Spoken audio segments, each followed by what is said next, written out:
ازيكم يا جماعه، عاملين ايه الاخبار؟ معاكم محمد زقزوق من ZachWorks.com وZachWorks.academy. اهلا بيكم في درس جديد. كل سنه وانتم طيبين، رمضان على الابواب، فما كانش ينفع نعدي المناسبه دي من غير درس يكون عباره عن انترو رمضانيه علشان نحتفل مع بعض بالمناسبه الجميله دي. تعالوا نشوف هنعمل ايه. رمضان كريم.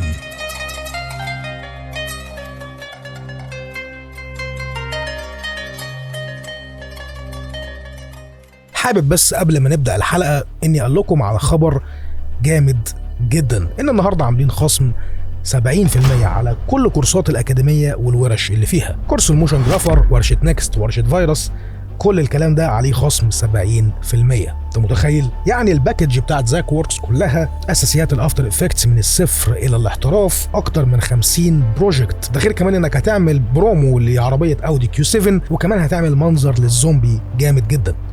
ولكن اعمل حسابك ان الخصم لفترة محدودة جدا، خصم 70%، والبرومو كود هو All Zach Works. الحق الخصم قبل ما ينتهي، لانه هينتهي بسرعة جدا والعدد محدود. صدقوني الخصم ده مش هيتكرر تاني ابدا. انا نفسي دلوقتي مش مصدق اني بقوله الحقيقة، فيفضل انك تشترك بسرعة. البرومو كود تاني هو All Zach Works. ندخل في الحلقة. الحقيقة فكرة الدرس جات من فيكتور على موقع فريبيك.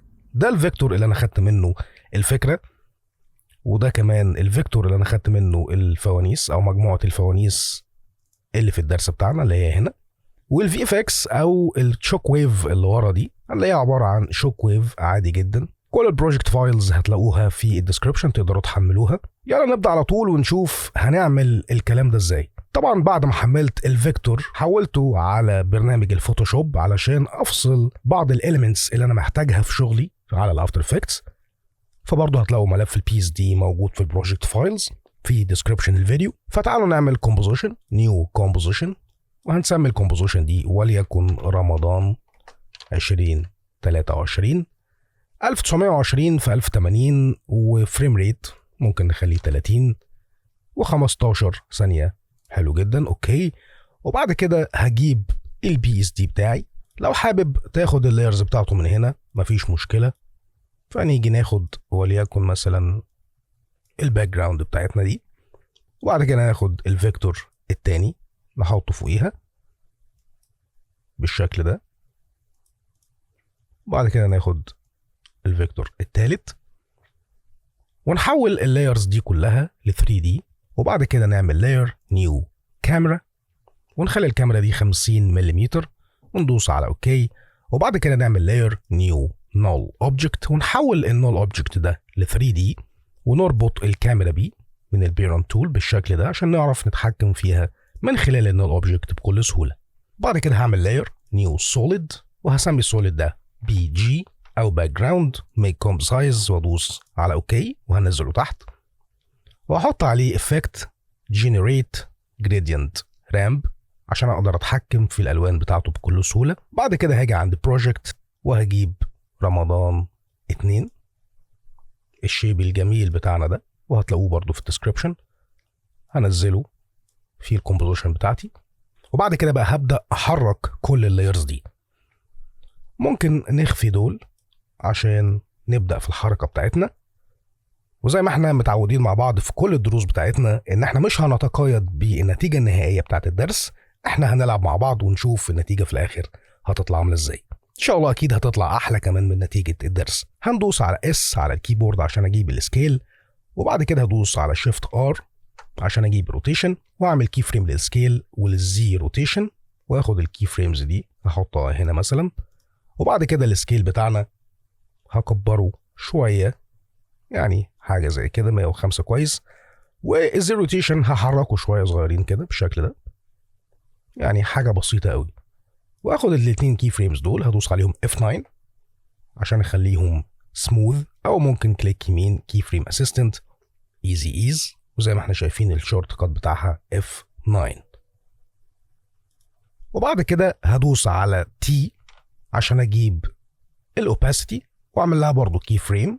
وبعد كده ادوس على U عشان اجيب كل الكي فريمز بتاعتي اللي انا عملتها على اللاير دي، وهدخل الكي فريم ده لقدام في نفس التايم بتاع الروتيشن وبتاع السكيل. وبعد كده هخليه 0 واجي هنا برضو كليك يمين كي فريم اسيستنت ايزي ايز او F9. بالشكل ده عملت الحركه البسيطه دي.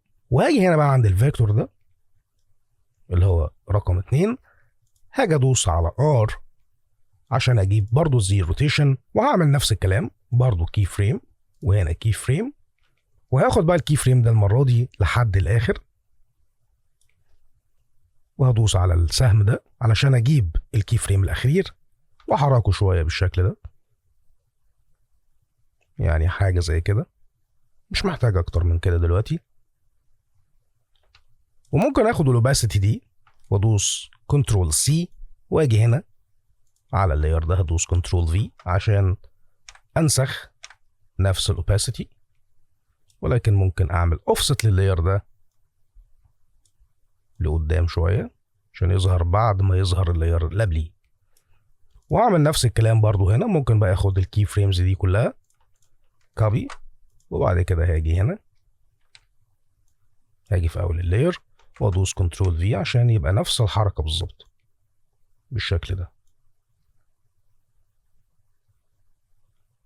ولكن بقى الفكره هنا ان انا هغير، يعني لو جبت كده اللاير من اوله هغير الكي فريم ده، بدل ما هو 45 هخليه سالب 45 عشان يلف العكس، وادخله بقى في التايم بتاعه هنا عشان يعملوا حركة متناقضة او عكس بعض يعني. وبعد كده هعمل حركة بسيطة جدا لكلمة رمضان، هحولها الاول بس 3D، وبعد كده هدوس على S، بعد كده هدوس على Shift و T عشان اجيب السكيل والاوباسيتي، واخلي مثلا الاوباسيتي 0 برضو، والسكيل ممكن نخليها 100 زي ما هي. نعمل بس كي فريم هنا وندخل على الكي فريم التاني ده نخليها مثلا 90. وطبعا هغير الاوفست عشان يظهر بعد اخر فيكتور بالشكل ده. وممكن اجي هنا هخلي السكيل يفضل يصغر وليكن مثلا لحد 85 كويس عشان يعمل حركة بسيطة كده، واقفل كل دول. وبعد كده هجيب الشوك ويف بتاعي، هو المقاس بتاعه 4K فده كويس جدا، هخليه هنا. بعد ما كلمة رمضان كريم او رمضان مبارك تيجي يبدأ يظهر من ورا هنا، ولكن هصغر السكيل بتاعه شوية عشان يتناسب يعني مع الفيكتور بتاعي. وهاجي ادوس هنا عند الافكتس والبريسيتس، هدوس او هكتب UNM وهشتغل بالبلاجن ده علشان اعزل عنه الخلفية بتاعته بالشكل ده. بعد كده هاخد ده كوبي واطلعه شوية لقدام عشان يفضل مستمر في الحركة بتاعته. طبعا الدنيا هتبدأ تبقى بطيئة شوية،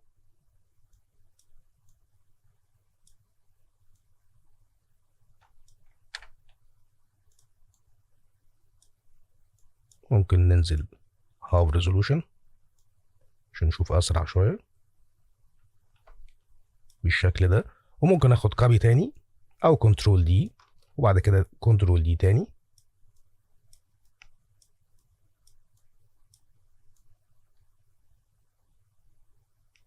عشان يفضل مستمر. شكلها جميل جدا. وهاخد بقى كوبي من كل الحاجات دي، هدوس كنترول دي وانزل بيهم على الفيكتور التاني.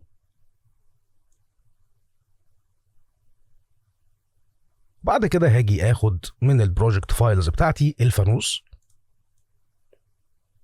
احطه هنا، طبعا هو كبير فهدوس على السكيل وهصغره شويه وليكن مثلا هحطه هنا، وهدوس واي على الكيبورد واخد الانكر بوينت واطلعها لفوق، ممكن تجيبها من هنا دي الانكر بوينت. بعد كده هدوس في تاني عشان ارجع للسلكشن تول، وممكن اصغره شويه كمان يعني حاجه زي كده، وادوس على كنترول دي عشان اخد منه نسخه واحطها هناك في الجهه المقابله بعد كده هاخد منه نسخة تانية، ممكن يبقى هنا مثلا واصغره شوية اكتر، يعني حاجة زي كده، واخد برضو كنترول دي واحطه هنا. بعد كده هدوس على R علشان اجيب الروتيشن، وهعمل له اكسبريشن بسيط. هدوس على Alt وبعد كده ادوس على الستوب واتش دي بالماوس، وهكتب ويجل عشان اقدر اتحكم في الفاليو بتاعته كويس جدا، واقدر كمان اتحكم في سرعة اللفة بتاعته 2 وبعد كده بوينت 2 مثلا، فالاقيه بيتحرك بالشكل ده. يعني تعالوا نشوف لوحده كده، مش عجباني قوي، ممكن نخليها مثلا 1 مثلا بوينت 8 ونشوف كده. يعني هي حركة بسيطة. لو عملنا زوم ورجعنا الفول، ما اعتقدش ان انا محتاج اكتر من كده. شكلها حلو، بسيطة، لكن ما تفضلش ثابتة يعني. وهاخد بقى الاكسبريشن ده واحطه كوبي في كل الفوانيس اللي عندي. تعالوا بقى نلعب شوية في الالوان. هاجي عند الباك جراوند دي، انا كنت حاطط لها جريدينت رامب زي ما احنا شايفين. هاخد نفس لون الفانوس، ممكن اغمقه شوية بس، وادوس على اوكي. وبعد كده ممكن نغمق اكتر، وطبعا ما انساش اعمل الرامب سكاتر اخليها 200. وبعد كده هاخد الفيكتور ده، المود بتاعه او الكالر مود بتاعه مثلا لو اوفرلاي، يعني حاجه زي كده. وهاخد الجريدينت رام ده واحطه على الفيكتور ده، ولكن بقى نغير الوانه، نخليها مثلا الالوان البيجات الفاتحه دي شويه، وادوس على اوكي. وهاخد ده بقى كوبي واحطه برضه في الفيكتور التاني، ولكن هغير الوانه شويه، ممكن في الغامق مثلا شويه، يعني ممكن حاجه زي كده. وهاجي هنا عند الافكتس هكتب دروب عشان اجيب الدروب شارو، وانزلها على الفيكتور ده الاولاني، واخلي الاوباسيتي 100، واخلي الديستانس 0، والسوفتنس هزودها شويه بالشكل ده. وممكن اخد الشادو كولر اغير لونه، اخليه مثلا في البنيات برضو، واخد ده كوبي واحطه في الفيكتور التاني ده.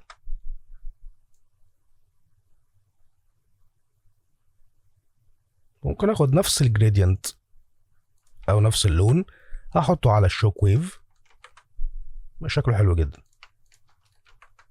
ولو مش حابب الجريدينت ممكن تديها وليكن مثلا فيل، يعني ممكن نجرب الفيل افكت، جنريت فيل، وتيجي هنا كده تغير لونها. ممكن نختار لون مقارب يعني، وناخد كل دول كوبي احطهم في كل الشوك ويف. لو حابب بقى تغير لون الشوك ويف ما بين هنا وما بين هنا هيبقى شكلها حلو جدا، ولكن انا هكتفي بنفس اللون. ممكن برضو الفوانيس نغير لونها شوية، يعني حاجة برضو في الالوان الدافية، الالوان بتاعت رمضان الجميلة دي. ممكن اللون ده كويس جدا، هاخده كوبي واحطه في كل الفوانيس.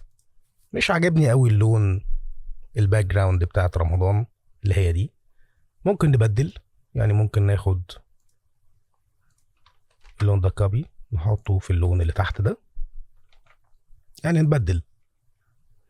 اخد ده كوبي واحطه هنا، ممكن نغمقه شوية صغيرين بس، يعني حاجة زي كده.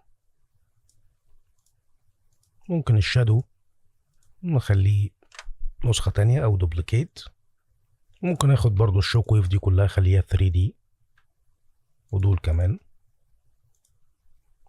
يعني لو حركنا الكاميرا او لو حبيت تعمل زاوية تانية من هنا او من هنا يبقى عندك تحكم افضل، ولكن طبعا لازم تغير البوزيشن زي بتاع كل لاير. تعالوا بقى نعمل لاير نيو ادجستمنت لاير، ونسمي اللاير ده CC او color correction، وادوس على افكت ماجيك بولت وهختار لوكس. انا بحب الون جدا بالبلاجن ده لانه بسيط وسريع بصراحه، يعني بيعمل شويه نتائج هايله جدا. انا كنت مختار تقريبا حاجه من هنا. دول الفيفوريتس بتاعتي، انا دايما بستخدمهم، بيطلعوا نتائج يعني هايله جدا. دي النتيجه اللي انا كنت مستخدمها، او السبوت فوكس، ولكن كنت مقلل السوفتنس شويه بتاع الايدجز او الفينيات، يعني حاجه زي كده. ادوس على علامه الصح دي عشان يطبق معايا. تعالوا بقى نيجي عند الباك جراوند دي ونغير الاند كلر، نخليها مثلا حاجه في الازرقات، تديني نتيجه مختلفه تماما زي ما احنا شايفين. الالوان الدافيه الرائعه دي، يعني حاجه زي كده اعتقد ان هي تكون حلوه جدا. حلو كده، يعني الحقيقه انا النتيجه دي مبسوط بيها جدا لحد دلوقتي. ولو خدتوا بالكم من نتيجه الدرس الاولانيه هتلاقوا ان في على الحواف بتاعه الفيكتور ده زي لاينز كده، او لاين لونه ابيض، ده بيقعد يمشي كده على الحواف دي. تعالوا نعمل الموضوع ده، بيدي بصراحه شكل حلو جدا للشغل بتاعك. نيجي عند البروجكت بتاعنا، لو خدتوا بالكم ان في فرق في الالوان شويه، يعني ده يعني فاتح شويه، ده وورم اكتر. على فكره ده عجبني اكتر الحقيقه، مش عارف بقى انت وذوقك. لو حابب تغير الالوان تماما يا ريت خلونا نتفرج على ابداعاتكم. يعني الكلام ده بقى هيتعمل ازاي؟ موضوع اللاين ده انا كنت عامله عن طريق بلجن اسمه سيبر تبع شركه فيديو كوبايلوت، هو فور فري. ممكن ابقى احط لكم برضو اللينك في الديسكربشن، او لو كتبته حتى على جوجل سيبر بلجن هتلاقوه. هناخد كوبي من ده، وممكن بقى نعمل الاتنين دول سولو كده عشان نشوف الدنيا كويس. وبعد كده هاخد كل الحاجات دي او الافكتس دي، اعمل لها ديليت، واجي عند الافكت فيديو كوبايلوت، هي موجوده تحت، مش عارف انتوا شايفينها ولا لا، واختار سيبر، او ممكن تيجي هنا تكتب سيبر يطلع لك على طول، وتاخده على اللاير بتاعك او تشده كده بالمنظر ده. ادي سيبر هو نازل على الافكت كنترولز. هشيله بس دلوقتي واختار اللاير بتاعي تاني، وهدوس على لاير اوتو تريس. الاوتو تريس دي عشان ترسم لي ماسك حوالين الايدجز بتاعه اللاير بتاعي. لو دوست كده على الاوتو تريس مش هلعب خالص في السيتنجز دي، هسيبها زي ما هي. هدوس على اوكي.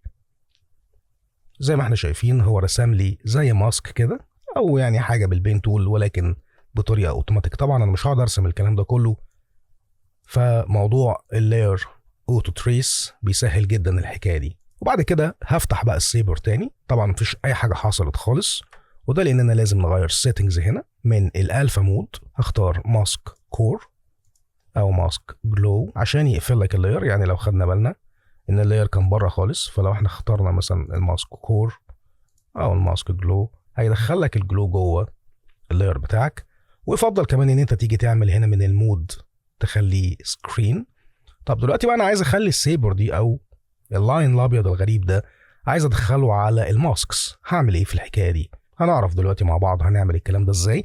ولكن الاول انا عايز اخلي الريندر سيتنجز دي، عايز اخلي الكومبوزيت بتاعي مش على بلاك، هخليه ترانسبيرنت عشان برضو الخلفيه تتشال. حتى لو ما عملتش سكرين هتلاقي برضو ان الخلفيه مش موجوده اصلا بالشكل ده، وهو ده اللي انا عايزه. الموشن بلور ممكن نقفلها، مش محتاجينها دلوقتي. بقى محتاج ان انا اشيل اللاين ده، اخليه على الحواف بتاعتي او الماسك اللي اترسم عن طريق الاوتو تريس. هاجي هنا عند الكاستمايز كور، واخلي الكور تايب بدل ما هو سيبر هخليه لاير ماسكس. وطبعا لو انت عامل تكست ممكن تختار تكست لاير، فيختار لك على طول اللاينز بتاعت اللاير ويحقق لك عليها اللاين ده. لو دوست كده زي ما احنا شايفين الدنيا اتغيرت تماما. هاجي بقى عند السيبر دي هختار البريسيت بتاعتها. انا كنت عاملها تقريبا حاجه اسمها بروتوكول، اللي هي دي، يعني شكلها حلو جدا. وطبعا هغير لها اللون بتاعها، هخليه اصفر، يعني حاجه شبه الالوان اللي احنا عاملينها. عشان اشوف بقى اللاين ده بتاعي هقفل التوجل ماسك دي عشان اشوف انا بعمل ايه، وافتح بقى الدنيا تاني. زي ما احنا شايفين هو موجود، ولكن اعتقد انه محتاج يكون اد عشان يفتحها شويه زي كده. وهاجي بقى عند الستارت سايز، اخليه مثلا يعني وليكن 65. وممكن الماسك ايفولوشن هعمل لها كي فريم، هدوس على الت واكتب تايم مالتبلاي وليكن مثلا 35. كويس، لا هي 353، انا عايزها 35 بس عشان تبقى حركة بسيطة، مش عايز حاجة سريعة يعني. ممكن بقى نلعب شوية في السيتنجز دي، يعني مثلا الجلو انتنسيتي زوده شوية صغيرين على حسب الشكل طبعا اللي انت عايزه. زي ما احنا شايفين التوهج بيزيد، يعني ممكن 1.2.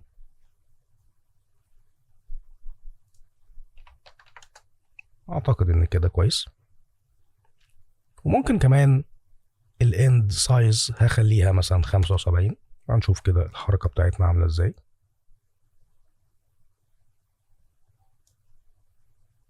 ممكن الاوفست ده اتحكم فيه مثلا ان هو يبقى مش مكتمل،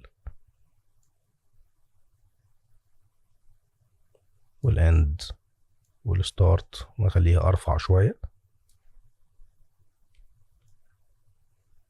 بالشكل ده. اعتقد ان كده شكلها مميز جدا. الحركة زي دي بسيطة قوي بتغير شكل البروجكت بتاعك تماما. ممكن اجي عند الشوك ويفز دي اختارهم كلهم كده واخلي الكالر مود سكرين مثلا. ممكن اد، مع ان انا عارف ان اد هتبقى يعني زي ما احنا شايفين كده فاقعة جدا. اعتقد ان سكرين شكلها ظريف. ممكن نجرب والله اوفرلاي، يعني جرب كده شوف الدنيا هتطلع عامله ازاي معاك. لو حابب يعني الشكل البسيط او الخفيف ده تمام، لكن انا حابب يبقى سكرين الصراحه، يعني اعتقد ان هي شكلها كويس كده. الجميل بقى في الموضوع ان انت لو غيرت اي لون من الالوان دي الشكل بتاعك هيتغير تماما. يعني تعالى كده مثلا عند الكالر كوريكشن، هختار افكت كالر كوريكشن، هجيب مثلا هيو اند ساتوريشن واخليها كالرايز، واخلي الكالرايز ساتوريشن 100 مثلا، او ممكن يعني 88 كويس. اغير بقى اللون خالص وليكن مثلا او نختار كده اللون الازرق الجميل ده، جميل جدا الازرق ده. ممكن اعمل له لاير ادجستمنت لاير لوحده واسميه مثلا بلو تنت مثلا، واخد الافكت ده واحطه هنا. ممكن نخليه مثلا من هنا هيو، وهنزل بالاوباسيتي شويه لتحت، اقللها شويه مثلا حاجه زي كده. اعتقد ان 80 كويس. فانت بالشكل ده غيرت اللون بتاعك خالص. ممكن كمان نلعب في الالوان نشوف هيطلع لنا ايه. رائع جدا، يعني اللون البرتقاني ده هايل قوي برضو، الاخضر برضو روعه. فبالشكل ده انت تقدر تعمل يعني 5-6 الوان زي ما انت عايز. انا شايف ان اللون الازرق كان رائع جدا، حلو قوي. ممكن تنزله تحت السي سي او تحت يعني الكالر كوريكشن بتاعنا، وممكن تعمل افكت كالر كوريكشن كيرفز، وممكن نزود الكونتراست شويه يعني حاجه زي كده. انا شايف ان شكلها هايل جدا الحقيقه. ممكن نيجي عند الاوباسيتي نزودها مثلا او نقللها يعني 25، يعني حاجه زي كده، ممكن 15.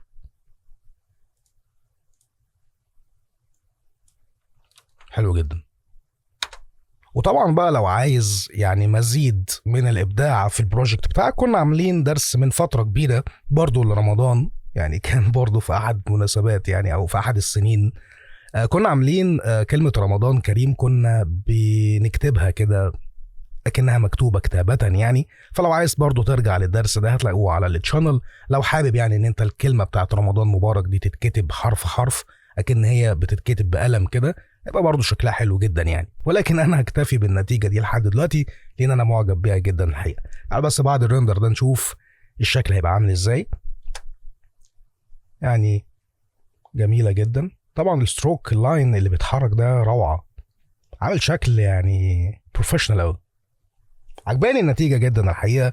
وحابب اقول لكم بمناسبه رمضان ما تنسوش ان احنا عاملين خصم 70% على كورس الموشن جرافر وورشه نكست وورشه فايروس على اكاديمي ذا كوركس. لو حابب تشترك دلوقتي الخصم يعني الفتره محدوده جدا جدا، في اي لحظه ممكن الخصم ينتهي.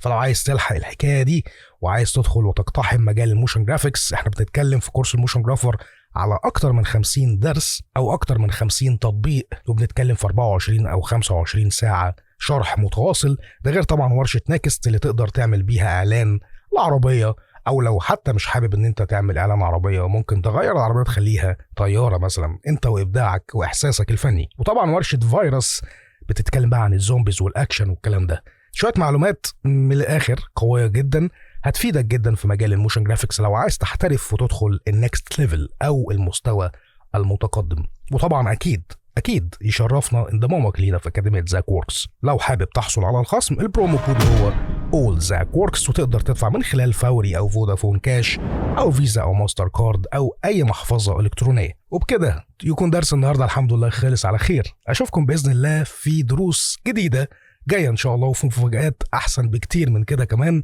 في رمضان. فاكرين انتوا تريكات رمضانيه؟ ان شاء الله هنعمل تريكات رمضانيه خلال الشهر الكريم، ولكن يعني خلوا بقى المواضيع والحاجات اللي هنتكلم فيها خلوها مفاجاه، لان صدقوني تريكات رمضانيه السنه دي غير السنه اللي فاتت تماما، هتبقى قويه جدا وهتعجبكم ان شاء الله. مش عايز اطول عليكم اكتر من كده. كان معاكم محمد زقزوق من ZackWorks.com وZackWorks.Academy. السلام عليكم.